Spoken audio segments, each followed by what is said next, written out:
যে ফোনটা রয়েছে এই ফোনটা সবার ফার্স্ট যদি আমাদের কনফাইন করতে হয় তাহলে কি করতে হয়, যদি এই এরিয়াটা গরম হয়ে থাকে পার্টিকুলার কোনো একটা পার্ট গরম হওয়ার কথা, যে শর্ট হবে সে গরম হওয়ার কথা। তো এখানে আমি ভোল্টেজ এখানে আমি দিচ্ছি, দেখো পুরো এই সেকশনটা গরম হচ্ছে, পুরো এই সেকশনটা গরম হচ্ছে।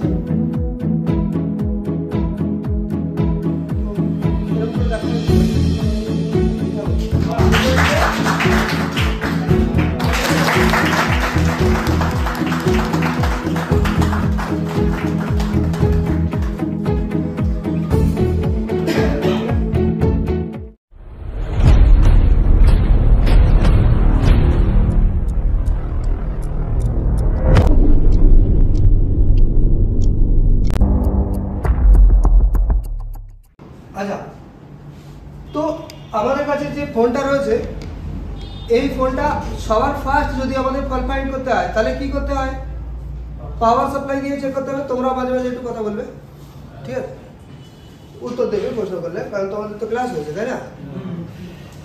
তাহলে কি সবার ফার্স্ট আমাদের পাওয়ার সাপ্লাইতে দেখতে হবে যে অ্যাকচুয়াল প্রবলেম কি, কোনো রকম কোনো অটো রিডিং আছে কি নেই। অটো রিডিং যদি থাকে তাহলে আমাদের কোন লাইন শর্ট হবে, ভিভিএস লাইন শর্ট। আর যদি অটো রিডিং না থাকে, যদি শর্ট থেকেও থাকে বা নাও থাকে, তাহলে আমরা পাওয়ার সুইচ প্রেস করব, তারপর দেখবো রিডিং কি কন্ডিশন আছে, তারপরে আমরা ভোল্টেজ চেক করেও আগে বাড়তে পারি। তো সবার ফার্স্ট ওনার কাজটা তাহলে কি হবে, পাওয়ার সাপ্লাই লাগিয়ে চেক হবে। ঠিক আছে, তুমি তাহলে পাওয়ার সাপ্লাই লাগাও। তো এখানে আমাদের ভোল্টেজ সিলেক্ট করা আছে কত, 4.2 ভোল্টেজ, 4.2 ভোল্টেজ। আর অ্যাম্পিয়ার সিলেক্ট করা আছে, এটা অন আছে, আমি অফ করি। আর এখানে অ্যাম্পিয়ার সিলেক্ট করা আছে 3 অ্যাম্পিয়ার, ঠিক আছে। আর তারপরে এটা অন অফ করতে হবে। আর অন অফ যদি আমি প্রেস করি তারপরে ভোল্টেজটা এখানে পৌঁছাবে বুট কেবলের মুখে, কিন্তু অফ যদি করা থাকে বুট কেবলের মুখে পৌঁছাবে, ঠিক আছে। তাহলে আমাদের এখানে বুট কেবলটা চেক করতে হবে।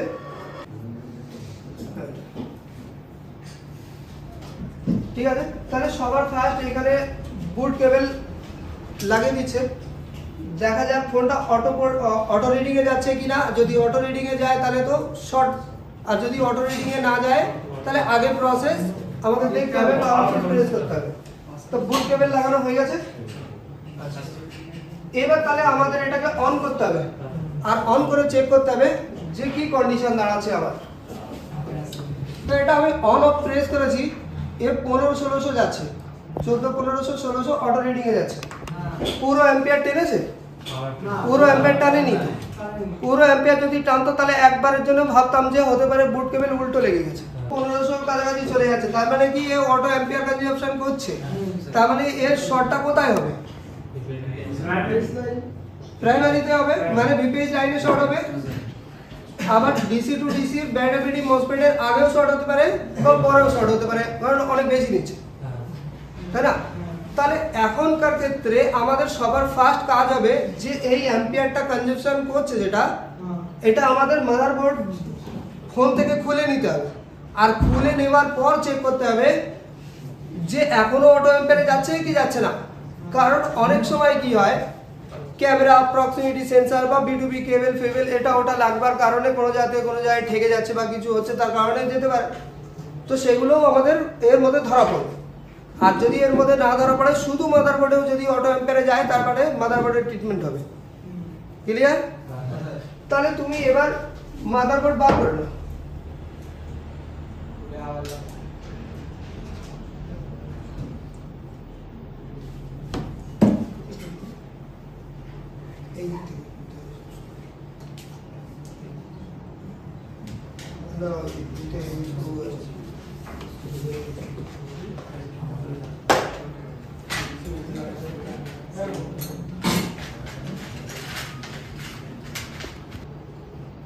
বোর্ডটাকে একবার আই স্ক্যান করার দরকার যে কোন জায়গায় কি কন্ডিশন আছে। এই সমস্ত জায়গায় শিল্ড কাটা আছে, চলো ঠিক আছে। উল্টো পিঠে দেখি, এদিকে শিল্ড তো সব ঠিক আছে। এপিডি সেকশনে কাজ হয়েছে, এপিডি সেকশনে কাজ হয়েছে। আর অন্য জায়গায় এদিকে মোটামুটি ফ্রেশ আছে। কোনো ওয়াটার ড্যামেজ টাইপের মনে হচ্ছে? কোনো ওয়াটার ড্যামেজ টাইপের মনে হচ্ছে না।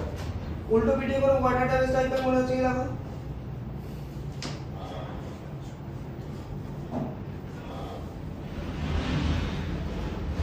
ওয়াটার ড্যামেজ টাইপের মনে হচ্ছে না কোনো জায়গায়, তাই না? আর বাকি শিল্ড মোটামুটি ঠিকই আছে। তাহলে এখন কন্ডিশন হচ্ছে যে আমাদের বুট কেবল ফেরও লাগাতে হবে, আর বুট কেবল লাগিয়ে থাকা অবস্থায় হাত দিয়ে বোর্ডটাকে সেন্স করতে হবে। বুঝতে পারছো তুমি?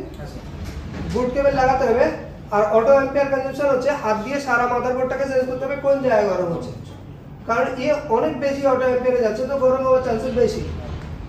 যদি লিকেজ শর্ট থাকতো 2, 5, 7 যদি 10 বা 15 যদি নিত তাহলে গরম নাও হতে পারতো। তখন আমরা কি পড়েছি যে ভিপিএইচ কয়েলের আউটপুটে গিয়ে শর্টটা চেক করবো ভোল্টেজ ইনজেক্ট করে, তাই না?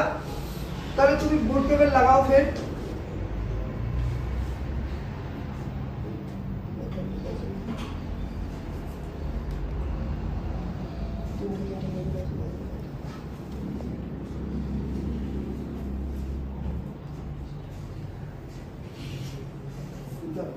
আমি একটা কমিয়ে দিই, লাগিয়ে দাও। এবার সেন্স করো দেখি ওইখানটায় গরম হচ্ছে। আচ্ছা, এক জায়গায় গরম হচ্ছে বলে মনে করছে, তো যেই কোন জায়গাটা গরম হচ্ছে দেখো, এইখানটায় গরম হচ্ছে, এখানে শিল্ড ছাড়ানো আছে। তাহলে এই জায়গাটায় যদি গরম হয় তো হাত দিয়ে যদি এইখানটায় আঙুল দিয়ে যদি চাপা হয় গরম সেন্স করবার জন্য, তো হাতের নিচে তো অনেক কম্পোনেন্ট চলে আসবে।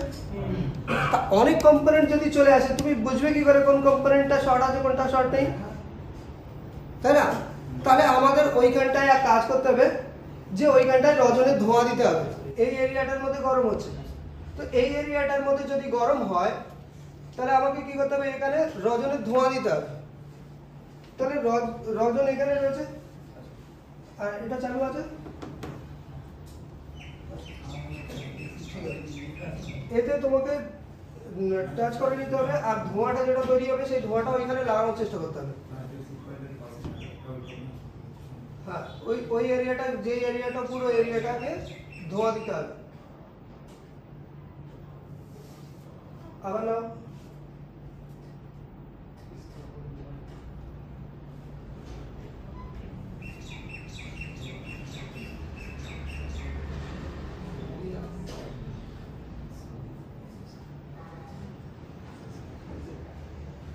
আরেকবার টাচ করে নাও তো।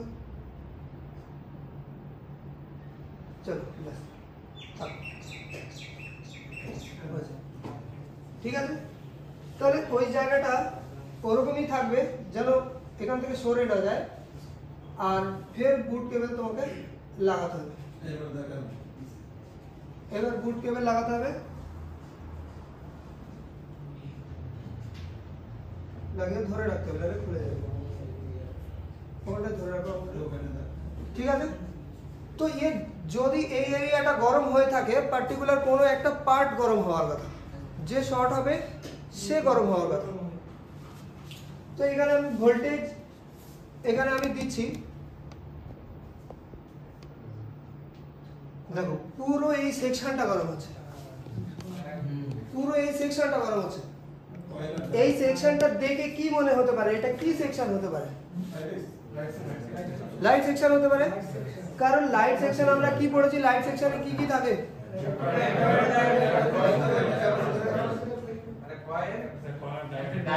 কয়েল, ডায়োড,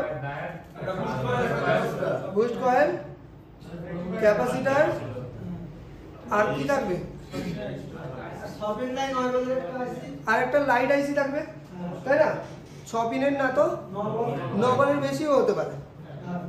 এখানে তো দেখে মনে হচ্ছে 9 পিনের বেশিই আছে। তো এখানে যদি গরম হচ্ছে তাহলে এবার কোন পার্টটা গরম হচ্ছে তুমি কি করে বুঝবে? কোন পার্টটা গরম হচ্ছে আমি কি করে বুঝবো? একসঙ্গে তো সবই গলে গেল।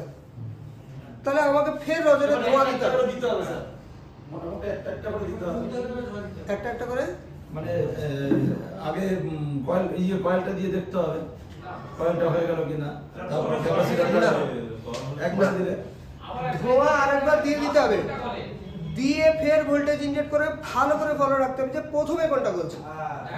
আর তার গরম অতিরিক্ত হওয়ার কারণে আশেপাশে সব মেল্ট হয়ে যাচ্ছে। কিন্তু সেটা পরে মেল্ট হবে, সেটা পরে মেল্ট হবে, তাই না? তুমি ধোঁয়া আবারও দাও,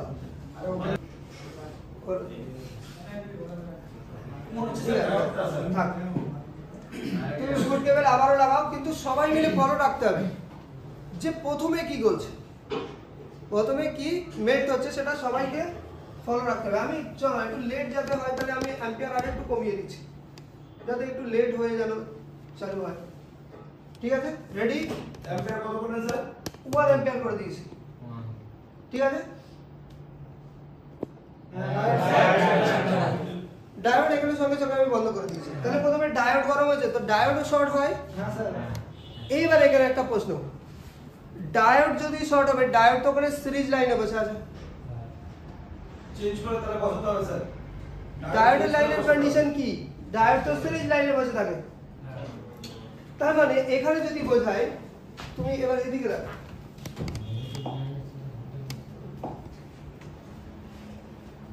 দেখো এটা তো পুরো লাইট সেকশন, আর এই পুরো লাইট সেকশনের কন্ডিশন কি হবে?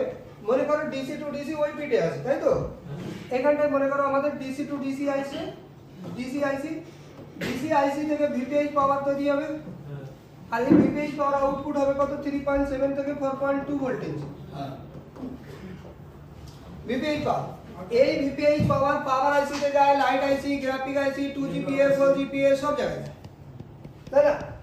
তো লাইট সেকশনে যদি ভিপিএইচ পাওয়ার আসে তাহলে কিভাবে আসবে? মনে করো এখান থেকে আউটপুট হয়েছে কয়েলের একটা মাথাতে আসবে, তো আর এই ভিপিএইচ পাওয়ার কয়েলের মাধ্যমে ঘুরে ঘুরে ঘুরে ঘুরে ঘুরে ঘুরে এই পিটও বানাবে, তাই না?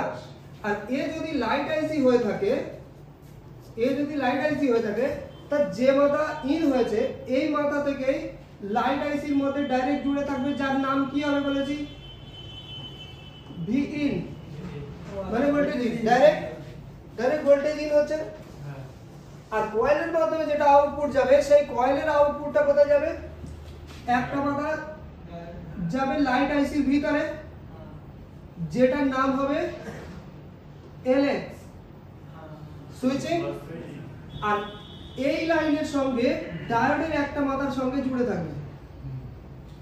আর লাইট আইসি ভি ইন পেয়ে গেছে খাদ্য, আর লাইট আইসি কি করবে? বুস্ট কয়েলকে যখনই সুইচিং করবে, তা বুস্ট কয়েল বাড়াবে বুস্ট ভোল্টেজ, আর এই বুস্ট ভোল্টেজ যেটা তৈরি হবে এই কয়েল আর লাইট আইসির মাঝখানে বুস্ট কয়েলে এই লাইনে বুস্ট ভোল্টেজ থাকবে 16 থেকে 40 ভোল্ট, আর সেটা কি করবে? ডায়োড নিজের মধ্যে থেকে পাস করবে, এখান থেকে ভোল্টেজ পাস করবে, ভোল্টেজ পাস করে এই মাথায় নিয়ে আসবে, আর এই মাথা থেকে তারপর দেখা গেল সাপোজ উদাহরণস্বরূপ এই ক্যাপাসিটরের সঙ্গে জুড়ে আছে, দেখে যেটা আমার মনে হচ্ছে এখানে, তারপর এখান থেকে আসবে এই ক্যাপাসিটরের মাথা, এখান থেকে আসবে কয়েলে, কয়েল দিয়ে ফের ঘুরপাক খেয়ে খেয়ে এই মাথায় বার হবে, এই মাথা থেকে তারপরে আসবে দেখা গেল ক্যাপাসিটরের একটা মাথায়, আর এখান থেকে চলে যাবে আমাদের ডিসপ্লে কানেক্টরে। বুঝা গেল? এবার এখানে একটা প্রশ্ন, কয়েল তো এখানে সিরিজ লাইনে বসে রয়েছে, তো ও শর্ট হওয়ার কারণ কি? ডায়োড শর্ট হওয়ার কারণ কি? ডায়োড শর্ট হয় না এমন কোনো কথা নাই, কিন্তু ও সিরিজ লাইনে বসে রয়েছে, ওর কোনো ব্যাকগ্রাউন্ডে নেই। তাহলে হিসাব আমাদের এখানে ডায়োডই প্রথমে কিন্তু বলে যাচ্ছে, তা আমার ডায়োড প্রথমে তুলে দেখতে হবে তাহলে শর্টটা যাচ্ছে কিনা। যদি শর্ট চলে যায় তাও কিন্তু মানবো না। আগে প্রসেস দেখবো কি, যে হতেও তো পারে এই লাইনে আরো দুটো তিনটে ক্যাপাসিটর থাকে, এখন এই তিনটে না অন্য হতে পারে, তাহলে সেগুলোও শর্ট হতে পারে, কারণ ক্যাপাসিটর যখন শর্ট হয় তখন ক্যাপাসিটরের কন্ডিশন কি হয়? এক মাথা গ্রাউন্ডে থাকে, এখানে একটা ক্যাপাসিটর লেগে রয়েছে, এই ক্যাপাসিটরের এক মাথা গ্রাউন্ড, যদি এই ক্যাপাসিটরটাও হয় তা এরও এক মাথা গ্রাউন্ড হবে, তো এই তিনটে ক্যাপাসিটর, কয়েল এখানে শর্ট হবে না, কয়েল শর্টই থাকে। তাহলে ক্যাপাসিটর যদি শর্টিং বা লিকেজ হয় তাহলে সেখান থেকেও গ্রাউন্ড ঢুকে পড়তে পারে, যার কারণে ডায়োড আমাদের গরম হতে পারে, কারণ ডায়োড তো প্রোটেক্ট করে, এখানে তো ফিল্টারের কাজ করছে, যে এসি পালস ডিসি তে কনভার্ট করছে। তাহলে অটোমেটিক অ্যাম্পিয়ার নেওয়ারও এখানে একটা ম্যাটার আছে। অটোমেটিক অ্যাম্পিয়ার কেন নিচ্ছে? এ তো সেকেন্ডারি লাইনের পরেও চলে যাচ্ছে, লাইট আইসির পরেও চলে যাচ্ছে সাপ্লাই। কিন্তু দেখো ভিপিএইচ যখন তৈরি হবে, সেই ভিপিএইচ পাওয়ার আমাদের সমস্ত আইসিতে যাবে, লাইট আইসিতেও আসবে, ভি ইনে গিয়েছে, চলো ঠিক আছে, কয়েলের মাধ্যমে আউটপুট হয়েই যাবে, কারণ কয়েল মানে একটা ফিউজ, একটা তার আউটপুট হয়েই যাবে, সেই আউটপুট লাইট আইসিতেও যাচ্ছে, আর এতে একটা ডায়োড, এই ডায়োড অটোমেটিক পাসও করবে ভোল্টেজ। তা ডায়োড যদি অটোমেটিক পাস করে, আগে ডায়োড শর্ট আছে না আছে পরের কথা, আমার টার্গেট বেশিরভাগ ক্যাপাসিটার থাকবে, কারণ ক্যাপাসিটারই বেশি শর্ট হয়, কারণ ও সিরিজে বসে আছে। তাহলে কি ভোল্টেজ এখানেও চলে আসবে, এখানেও যদি ভোল্টেজ চলে আসে তাহলে সেই ভোল্টেজটা কি হবে, দেখা গেল কোনো একটা ক্যাপাসিটারও শর্ট হতে পারে, আর সেই ক্যাপাসিটারের মাধ্যমে গ্রাউন্ড ঢুকে পড়েছে, তা ভোল্টেজ আগে বেড়ে আমাদের ডিসপ্লে কানেক্টরে পৌঁছে যাওয়ার কথা ভিপিএইচ পাওয়ার, যদি ফোন অফও থাকে, ফোন অফ থাকলেও ভিপিএইচ পাওয়ার আমাদের ডিসপ্লে কানেক্টরেও পৌঁছায়। ক্লিয়ার? তো ডিসপ্লে কানেক্টরে তো পৌঁছায়, সেই কারণে যখনই তুমি বুট কেবল লাগাচ্ছ তাহলে ডিসপ্লে কানেক্টর পর্যন্ত আমাদের ভিপিএইচ পাওয়ার পৌঁছাবে, এদিকে পাওয়ার আইসি, লাইট আইসি, গ্রাফিক, জিপিএস সব জায়গায় পৌঁছাবে, আবার ডিসপ্লে কানেক্টরেও পৌঁছাবে। তা সেই ভোল্টেজ এখানে যখন পৌঁছাতে যাচ্ছে, যদি এখানে কোনো শর্ট সার্কিট দেখতে পায়, তা ও ডিসপ্লে কানেক্টরে পৌঁছাবার কোন জরুরি আছে, ও ওখান থেকেই বাইপাসে গ্রাউন্ডে চলে যাবে। মনে করো আমি তুমি দুজন মিলে রাস্তা দিয়ে বাইক নিয়ে যাচ্ছি, তা বাইক নিয়ে যেতে পথে আমার তো হতেই পারে রাস্তার সামনে একটা বাম্পার আছে, তা বাম্পার আছে এমন একটা অঙ্কের বাম্পার, মোটামুটি একটা ভালো লেভেলের বাম্পার আছে, কিন্তু রাস্তা একটু এত চড়া বাম্পার, একটুখানি এরকম ভাবে বাম্পারটা রয়েছে, তাহলে কি এদিকে একটুখানি গ্যাপ খালি আছে, এদিকে একটা গ্যাপ খালি আছে, এখন তুমি কি করবে, গাড়ি 40-50-এ আছে, তুমি কি করবে, বাম্পারে তুলে দেবে না সাইড দিয়ে ঘুরে যাবে, সাইড দিয়ে ঘুরবে। তো এই কারেন্টও তোমারই মতো বোঝে, ও যদি এইখান দিয়ে গ্রাউন্ড হতে সুবিধা হয়, তা ও এত রাস্তা কেন ট্রাভেল করতে যাবে, ওই এখান দিয়ে গ্রাউন্ড পেয়ে যাচ্ছে, এখান দিয়ে গ্রাউন্ডে ড্রপ হয়ে যাবে, আগে যাবে কেন? আর এখান দিয়ে যখন ড্রপ হতে যাচ্ছে, তখন এই যে ক্যাপাসিটারটা যে লেভেলের শর্ট রয়েছে, এ সহ্য করতে পারছে না, যে এত কারেন্ট আমি সাপ্লাই দেবো কি করে, আর তখনই ও গরম হবে। এখন ক্যাপাসিটার গরম হতে পারে, চলো ডায়োড গরম হয়েছে সবার আগে, তো আমরা একবার ডায়োডটাকেই তুলে দেখি, তারপর আমরা ওখানে জিআর নিয়েও দেখবো কন্ডিশন কি আছে। ক্লিয়ার? তো চলো তুমি ডায়োডটাকে তোলো সবার ফার্স্ট, তুমি সবার ফার্স্ট ডায়োডটাকেই তোলো, পাওয়ার আইসিটাকে একটু সেভ করে নিতে হবে, তুমি এই 1 টাকার কয়েনটা দিয়ে পাওয়ার আইসিটা একটু সেভ করে নেবে, নিয়ে শুধু ডায়োডটাকে তুলতে হবে তোমার।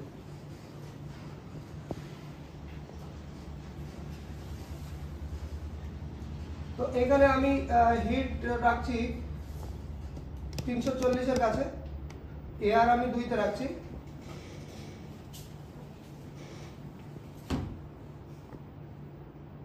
খুব বেশি দেওয়া দরকার নেই।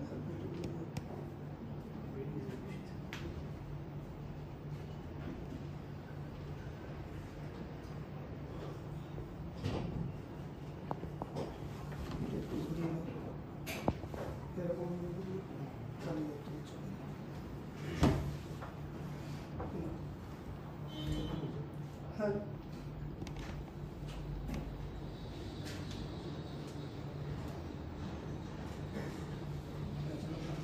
হাত নিচু করো, অটোমেটিক তোমার মুখে আর যাবে না, হাত তো একটু নিচু করতে হবে,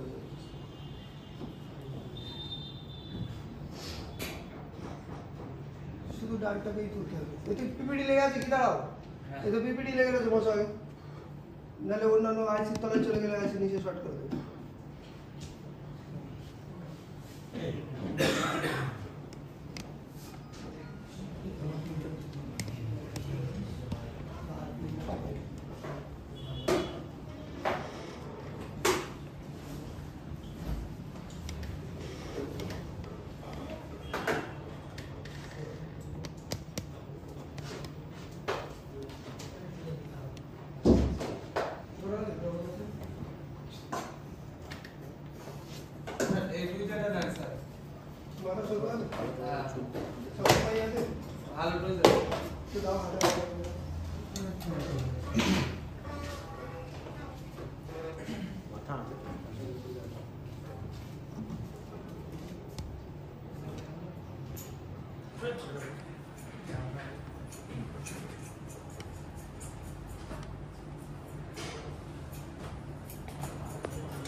ডায়োড উঠে গেছে, তো ডায়োড যদি শর্ট থাকে তাহলে তখন শর্ট চলে যাবে কথা।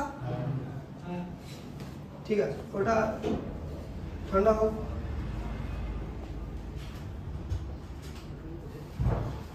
একটু দিয়ে দেবে।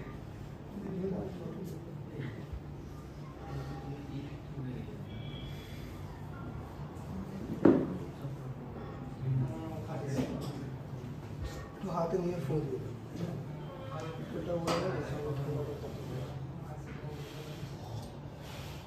তাহলে ডায়োড যদি শর্ট থাকে তাহলে তখন শর্ট চলে যাওয়ার কথা, কিন্তু এর পরেও প্রশ্ন আছে, দেখা যাক।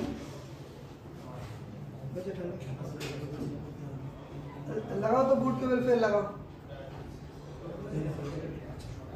ওদের শর্টটা তো আছে নাকি দেখি।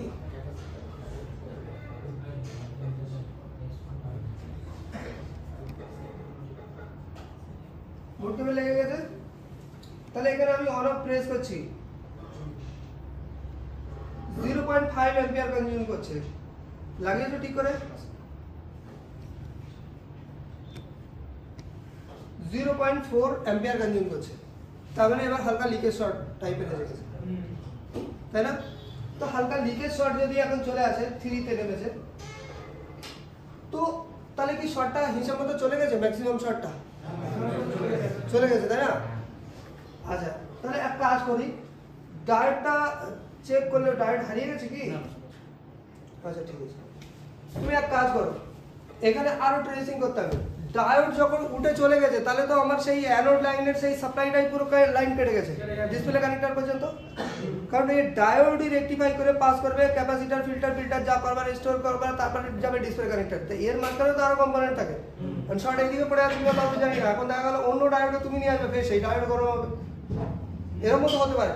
তাহলে আমাকে আবার লাইন চেক করতে হবে, লাইনে শর্ট আছে কিনা। তাহলে তুমি লাইনে ওই যে ডায়োডটা খুলেছো, ওই ডায়োডের দুটো মাথায় তোমাকে জিআর চেক করতে হবে।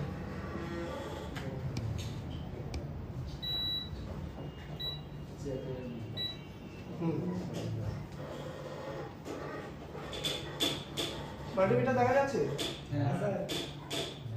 বোর্ডটা একটু করে নিচু করো, নিচে দিকে। ডায়োডটা কোনটা? এই ডায়োড হাতে লেগেই যাবে।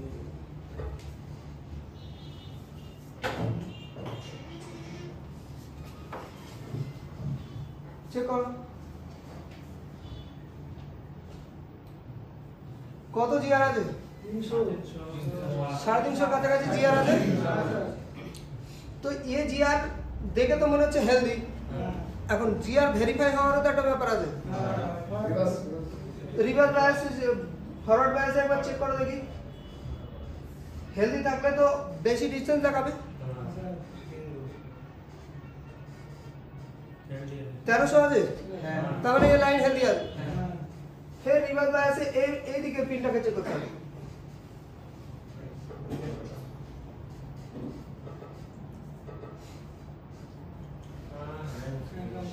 80 জিআর, 80 জিআর আমি যদি বিপ সাউন্ডে দিই বিপ করবে, চেক করি একবার।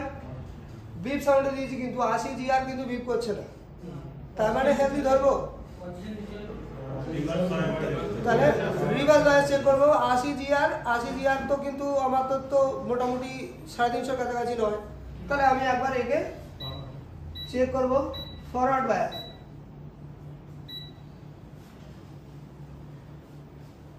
ফরওয়ার্ড বায়াসে কত আসছে? 105।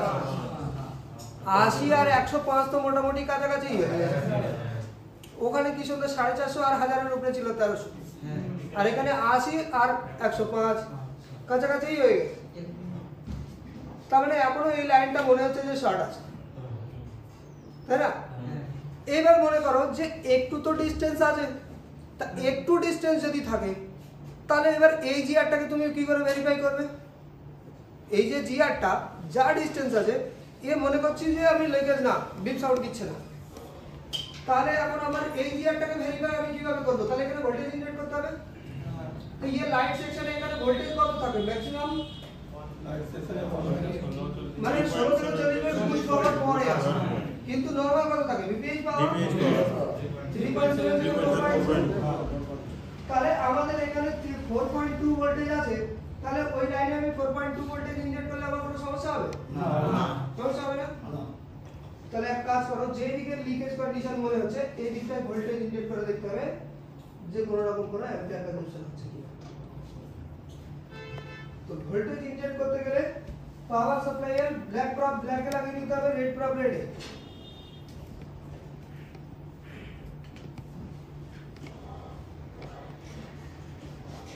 ঠিক আছে, এবার ব্ল্যাক প্রপ তোমাকে রাখতে হবে গ্রাউন্ডে।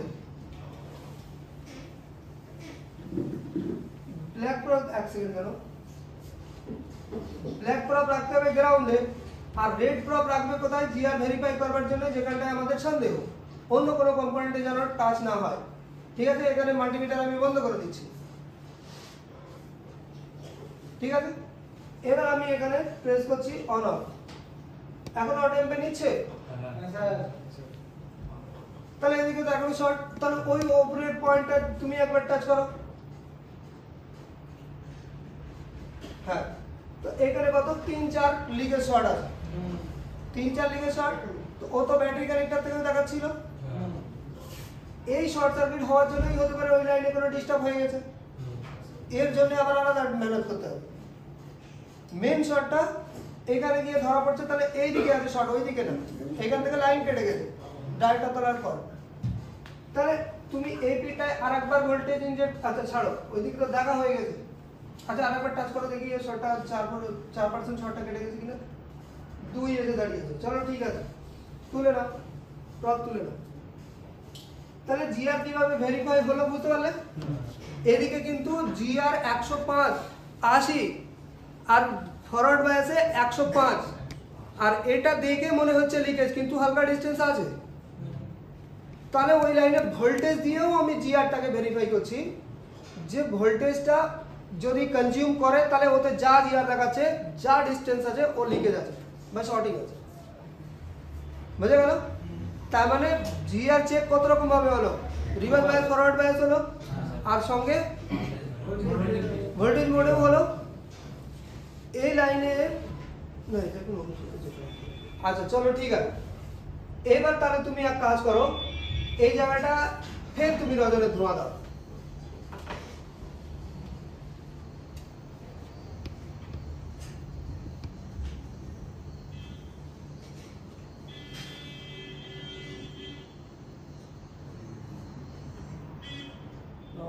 ছবি দাও।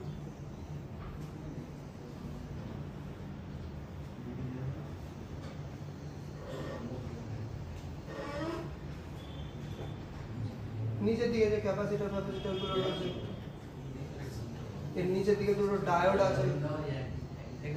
হ্যাঁ, এটা অল্প অল্প দিতে হবে, যা দিয়েছে ডায়োড হয়ে যাবে। কিন্তু এই মোটা ক্যাপাসিটার, এই ছোট ক্যাপাসিটার, ওই কয়েল, এগুলোকে ভালো করে লাগছে না, ওর উপরে পেস্ট পেস্ট মতো ভাব রয়ে গেছে।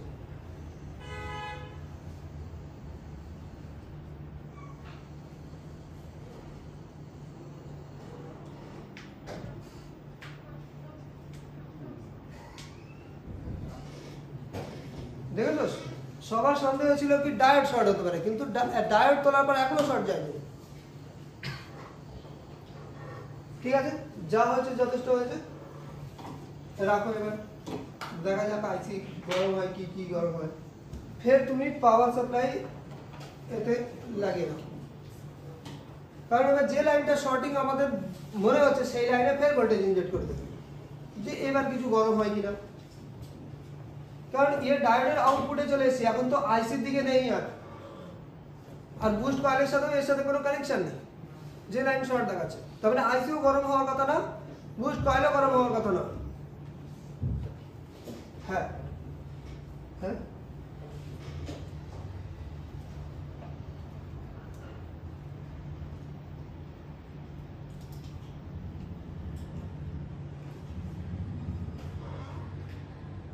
ওই পয়েন্টটা না, নিচের পয়েন্টটা শর্ট ছিল।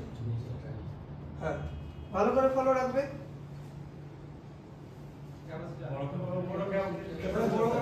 বড় ক্যাপাসিটর মেল্ট হয়েছে, তাই তো? তার মানে তো এখন মনে হচ্ছে তাহলে ওই ক্যাপাসিটর শর্ট হতে পারে, তাই তো? তাহলে ক্যাপাসিটরটা একবার তুলে দিয়ে দেখা যায়। অবশ্যই তাহলে ক্যাপাসিটরটা তোলো। শিলটা একটু দেখো।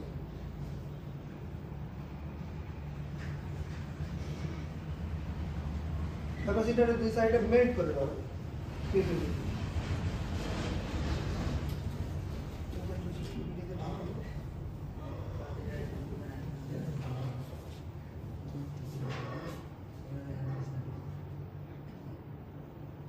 অন্য জায়গায় ঠিক গেলে হবে না।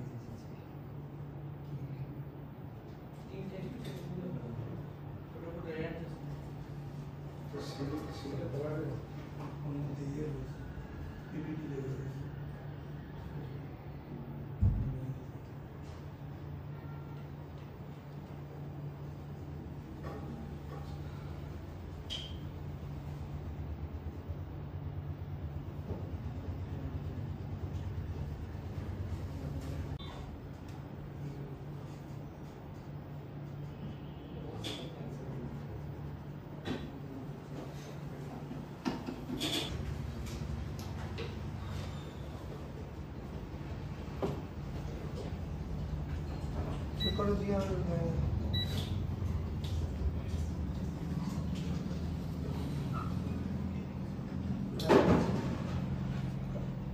ক্যাপাসিটরের মাথা এখনো রেজিস্টারের সাথে ঢেকে দেওয়া হচ্ছে।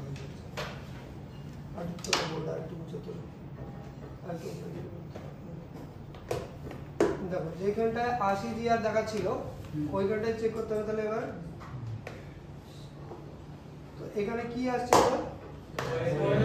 ওয়েল ঠিক আছে চেক করছি ভালো আছে চেক করছি ঠিক আছে চেক করছি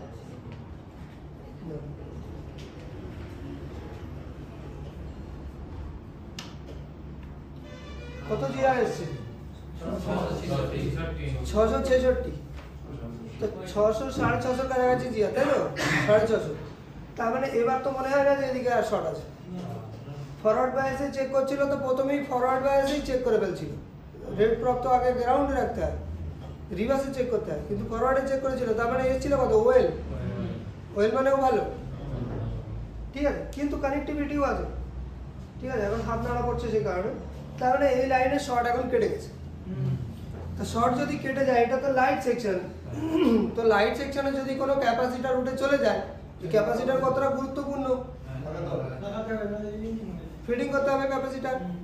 তো ক্যাপাসিটার এখানে লাগাতে হবে দুটো ক্যাপাসিটার, যেই ক্যাপাসিটারটা ছোট ক্যাপাসিটার ছিল ওটা তো ওখানকারই আছে ওটা ওখানে লাগাতে হবে আর বাকি ডায়োডটাও লাগাতে হবে ওখানে আর বাকি বড় ক্যাপাসিটারটাও ওইখানে দিতে হবে। জানতে হবে এটা ফোন হচ্ছে পোকো M3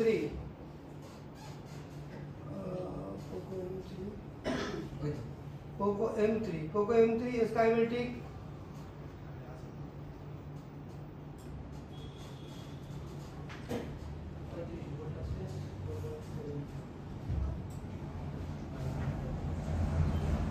लेआउट खुल लो हाईलाइट ऑप्शन करो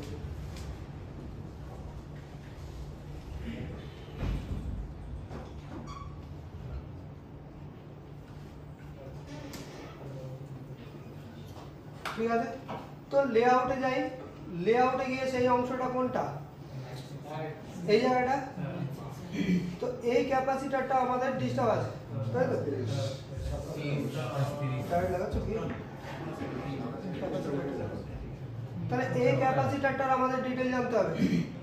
এই ক্যাপাসিটরটা যদি আমরা স্কাইমেটিকে নিয়ে যাই পেস্ট আর फिर নেক্সট বলছে এই ক্যাপাসিটরটা এটা 4.7 মাইক্রোফ্যারাডের আছে আর এর 35 ভোল্ট ক্যাপাসিটি আছে ঠিক আছে। এটা 35 ভোল্ট ক্যাপাসিটি আছে আর এই ডায়োডটা আমাদের গরম হচ্ছিল তাই না, আর এই মাথায় এসছে কি ভিপিএইচ পাওয়ার এসছে। ভিপিএইচ পাওয়ার এসে কি হয়েছে এখান থেকে ডাইরেক্ট একটা রেজিস্টারের মাধ্যমে হয়েছে ইন ভিপিএইচ ইন আর কয়েলের আউটপুট হয়েও এ সুইচিং এ গিয়েছে আর এই কয়েল আর সুইচিং পিন এর এই লাইনের সঙ্গেই লেগে থাকবে রেকটিফায়ার ডায়োড, তাই দেখানো হয়েছে।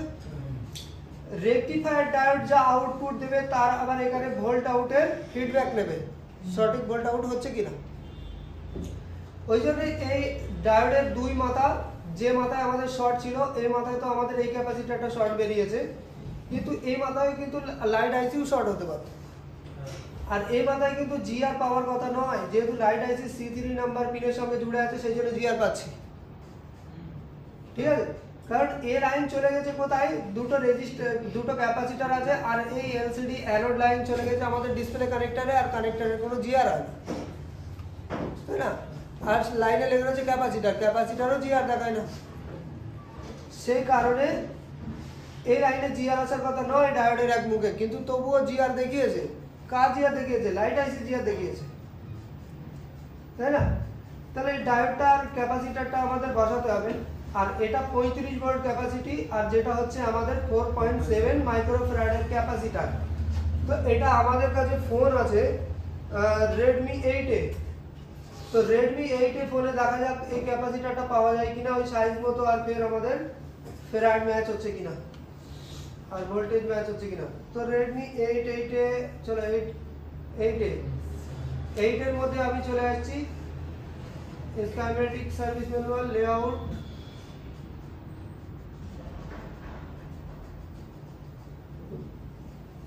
और फिर स्कीमेटिक।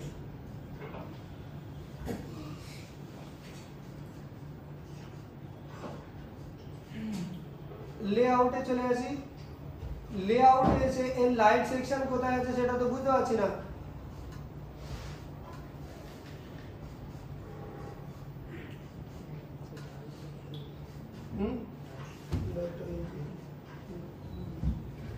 লাফিয়ে চলে যায় না। আর ডায়োডের মাথা কোন দিকে লাগবে বুঝতে পারলে?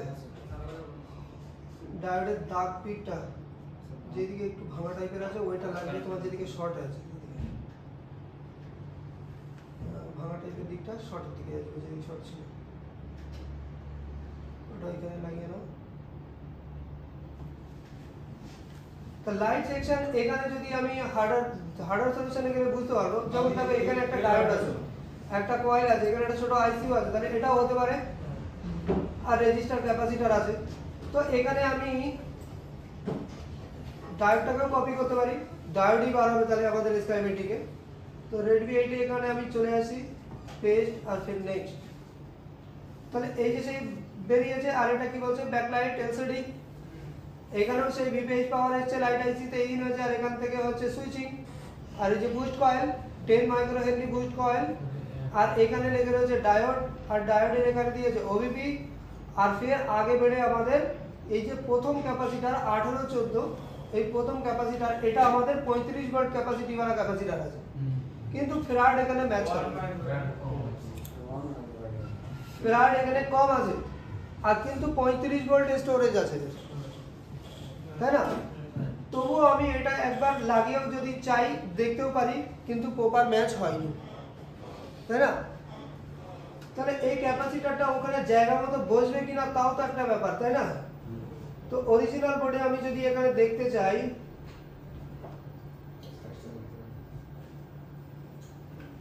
और ফ্যারাড চেঞ্জ হয়ে গেছে, সাইজও চেঞ্জ হতে পারে। তাহলে কোথায় আছে আমাদের লাইট ড্রাইভার আইসি, এটা হচ্ছে আমাদের লাইট আইসি। লাইট আইসির পাশে তাহলে কোন ক্যাপাসিটরটা হবে সেটা তো বুঝতে পারছি না। তাহলে স্কিমেটিক এর মধ্যে চলে আসতে হবে, ক্যাপাসিটরটাকে করতে হবে কপি। দেখো এখানে 35 ভোল্ট ক্যাপাসিটি দুটো আছে ক্যাপাসিটর, ঠিক আছে। একটা হয়ে গেছে C1828 আর একটা হয়ে গেছে 1814, দুটোই 1 মাইক্রোফ্যারাডের আছে, 35 ভোল্ট ক্যাপাসিটি আছে। আর ওখানেও আমাদের 35 ভোল্ট ক্যাপাসিটি वाला ক্যাপাসিটরই লাগবে। তাহলে আমি লেআউটে চলে আসি, লেআউটে এসে এখানে পেস্ট করি আর দেখি কোন ক্যাপাসিটরটা বার হচ্ছে। বলছে এটা হচ্ছে 1814, তাহলে 1828 কোনটা আছে, উপরেরটা, এটাই 1828, মানে লাইট আইসির উপরে দুটো, একটা ক্যাপাসিটর একটা রেজিস্টার, তার উপরে দুটো। অরিজিনাল বোর্ডে আমি যদি দেখি তাহলে এই দুটো ক্যাপাসিটরই আমাদের 35 ভোল্ট ক্যাপাসিটি আছে, কিন্তু দেখে মনে হচ্ছে একটু সাইজের শর্ট আছে, কিন্তু তবুও মনে হচ্ছে লেগে যেতেও পারে। একবার এটা লাগিয়ে চেক করি, যদি না হয় তাহলে আবার অন্যটা লাগিয়ে চেক করব। কিন্তু তবুও এই ক্যাপাসিটর না লাগিয়েও তুমি একবার চেক করে দেখতেও পারো। লাইট হতে পারে ব্লিঙ্কিং হবে, হতে পারে নাই আসতে পারে, আবার হতে পারে আসবে। কারণ অ্যাকচুয়াল 50 ভোল্ট ক্যাপাসিটার একটা এই লাইনে থাকে। দেখো এখানে একটা আছে 18 পিকোফ্যারাডের, যেটা হচ্ছে 50 ভোল্ট ক্যাপাসিটি, কিন্তু এ পিকোফ্যারাডে আছে। फिर একটা নেক্সট করি, নেক্সট করে দেখি কি কন্ডিশন আছে। নেক্সট করেছি, একটা রেজিস্টার লেগে রয়েছে, আর রেজিস্টার লেগে এখানে একটা 50 ভোল্ট ক্যাপাসিটি আছে, ক্যাপাসিটার। তারপর চলে আসছে আমাদের ডিসপ্লে কানেক্টরে। ঠিক আছে, ওই ক্যাপাসিটার লাগানো ছাড়াই আমরা একবার চেক করি আমাদের কোনো কন্ডিশনে আসছে কিনা। যদি না হয় তাহলে এখান থেকে ক্যাপাসিটার তুলে অবশ্যই লাগানো হবে। ওটা ওখানে আমাদের বসানো কমপ্লিট হলো। তো এখানে ক্যাপাসিটার বসে গেছে, ডায়োডটাও বসে গেছে। ঠিক আছে, তো ক্যাপাসিটার লাগানো খুব জরুরি, তবু একবার দেখে নিচ্ছি।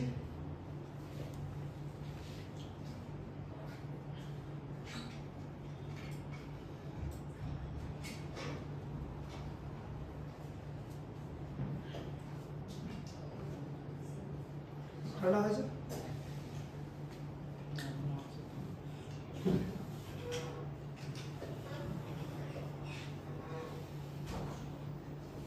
বুট কেবল একবার লাগিয়ে দেখি তাহলে এখনো শর্ট আসছে কিনা। বুট কেবল লাগিয়ে দেখো।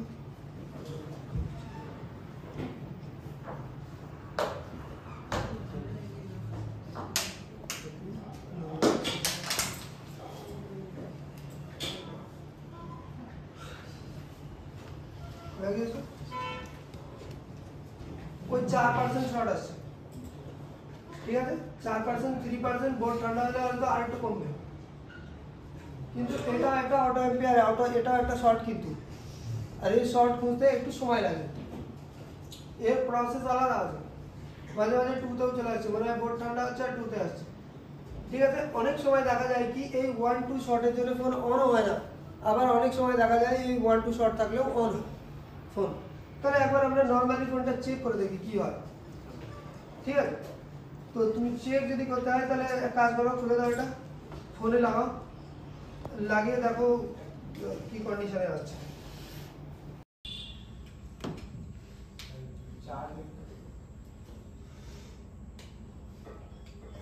ডিসপ্লে কানেক্টরটা ঠিকঠাক লেগেছে কিনা, একদিকে মনে হচ্ছে ওষুধ হয়ে যাচ্ছে। তা চার্জে বসিয়ে দিলেও তো লোগো দেখা যাবে নাকি? তো এরকম করে দেখাও, এদিকে সবাই দেখো, দেখো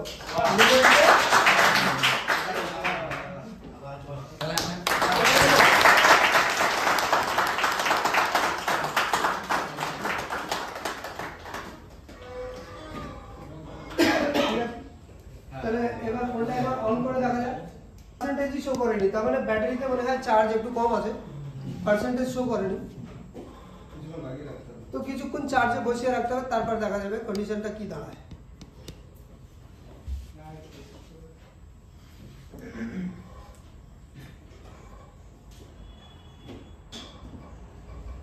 ফোন অন আছে, ব্লিঙ্ক হচ্ছে, কারণ এই ক্যাপাসিটরের কাজ ক্লাসেও বলেছিলাম। ক্যাপাসিটর যদি লাগানো সেম ভ্যালু নয়, এখানে আমি টোটালি তো লাগাইনি, 35 ভোল্ট वाला ক্যাপাসিটি একটা ক্যাপাসিটর স্টোর করছে, আর ফের বাকি যে স্টোরেজ ক্যাপাসিটর আমাদের কাছে ছিল মাইক্রোফ্যারাডে ইলেকট্রোলাইটিক ক্যাপাসিটর, সেই ক্যাপাসিটরটার কন্ডিশন হয়ে গেছে তাহলে কি যে ও তো স্টোর করতো, কারণ লাইট আইসি যখন সুইচিং করবে on of on of on of, তখন তো যখন অন হবে সুইচিং এর মাধ্যমে, তখন কি হয়, সুইচিং মানে কি on of, switch on switch off switch on switch off, এটাই তো বলে সুইচিং। তো সুইচ অফ যখন হবে তখন তো লাইনে আর বুস্ট ভোল্টেজ থাকছে না, আর যখন সুইচ অন হবে তখন তো বুস্ট ভোল্টেজ তৈরি হয়। আর এই ক্যাপাসিটর গুলো কি করে, যখন সুইচিং এর মাধ্যমে অন হয় বুস্ট কয়েল বুস্ট ভোল্টেজ বানায়, আর তখন ক্যাপাসিটর নিজের মধ্যে স্টোর করে, ইলেকট্রোলাইটিক ক্যাপাসিটর তো স্টোরেজ ক্যাপাসিটর, তো নিজের মধ্যে স্টোর করে। আর যেই সুইচিং এর মাধ্যমে অফ হবে তখন বুস্ট ভোল্টেজ কম পড়ছে, বুস্ট ভোল্টেজ কম হচ্ছে, তাই অফ হচ্ছে তখন। তো ये ক্যাপাসিটর নিজের মধ্যে থেকে আবার লাইনে অ্যানোড লাইনে সাপ্লাই পুরো করে। তো ये স্টোরেজ ক্যাপাসিটর আমি যে তুলে নিয়েছি, একটা ক্যাপাসিটর তুলেছি, কিন্তু এখনো অন্য ক্যাপাসিটরও তো রয়েছে, একটা 50 ভোল্ট ক্যাপাসিটি वाला ক্যাপাসিটর, সে একা যতটা পারছে ততটা দিচ্ছে, কিন্তু দুজন মিলে যে কাজটা করছে একা আর কতটাই বা করতে পারে, একা মেহনত হয়ে যাচ্ছে বেশি, পরিপূরক করতে পারছে না, সেই কারণে ওর লাইটটা ব্লিঙ্ক হচ্ছে। তো এই ক্যাপাসিটার আমাদের লাগানো খুব জরুরি। আর এই কম্পোনেন্টের ক্লাসেও বলা হয়েছিল কোন ক্যাপাসিটার আমাদের তুলে ফেলা যাবে, কোনটা ফেলা যাবে না। তো কেমন লাগলো? ভালো লেগেছে? কোথা থেকে এসেছেন আপনি? স্যার আমি আন্দামান দ্বীপপুঞ্জ থেকে এসেছি স্যার। আচ্ছা, কাজটা তো নিজের হাতেই করা হলো। হ্যাঁ স্যার, ভালো লাগছে? খুব ভালো লাগছে স্যার। ক্লাস করে ভালো লাগলো? হ্যাঁ স্যার, অনেক ভালো লেগেছে স্যার। প্রথমে তো আসার আগে আপনার ভিডিও দেখে তারপরে এখানে আসা, তো এখানে এসে সত্যিই দেখলাম যে না স্যার খুবই ভালো কাজ শেখানো হয়। আচ্ছা, তো একা আসা হয়েছে তো আরেকজন আছে আপনার সঙ্গে সহপাঠী? আমার সঙ্গে আমার দাদা আছে। সহপাঠী যদি একটু হাত তুলে রাখা সম্ভব?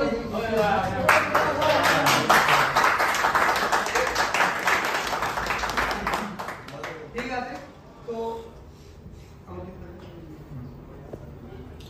তো আমাদের ভিডিও এই পর্যন্ত। যদি আপনি অফলাইন ব্যাচে নিজে হাতে কাজ শিখতে চান তাহলে অবশ্যই আমাদের সঙ্গে কন্ট্যাক্ট করুন, স্ক্রিনে দেওয়া নাম্বারে ফোন করুন। ডেমো ক্লাস নেওয়ার জন্য ফ্রি আছে, আপনি আসতেও পারেন, এখানে ডেমো ক্লাস নিতেও পারেন। তো এই ভিডিও আমাদের এই পর্যন্ত। থ্যাংক ইউ, জয় হিন্দ।